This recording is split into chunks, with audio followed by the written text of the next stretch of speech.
Christian Horner s'est fait virer de chez Red Bull.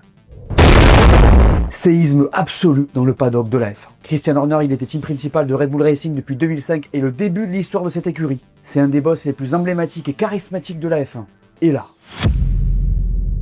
il s'est fait virer. Cette décision, elle arrive un peu de nulle part, les gars. Qui aurait pu imaginer ça? Horner, il avait bâti l'équipe, gagné avec Vettel dans les années 2010, subi beaucoup en 2014, reconstruit et gagné à nouveau avec Verstappen. Avec Max, il a battu une immensité de records, il a gagné sans relâche, notamment avec cette RB19, la F1 la plus dominante de l'histoire. D'ailleurs, Max, il a peut-être un rôle dans ce qui se passe avec Horner. On sait que son entourage et son patron, c'était pas ça. À tout moment, c'est aussi une condition pour qu'il puisse rester. Ça peut aussi être l'inverse. Il pourrait déjà avoir pris sa décision de quitter Red Bull pour Mercedes et Horner en paierait le prix. À confirmer.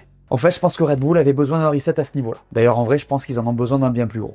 Et ouais, je pense qu'il faudrait que Max parte pour qu'il puisse se reconstruire. En tout cas, ce qui se passe là, c'est peut-être le début de ce nouveau projet. C'est ce qu'il semble avoir décidé, et du coup, maintenant, c'était sûrement le dernier moment pour le faire. Après, c'est vrai que là, ça fait Horner out, Newey out, Whitley out, Marshall out. On est sur une équipe qui s'est complètement désintégrée en 2 ans. C'est leur histoire. Dites-moi si vous pensez que c'était une bonne idée en commentaire.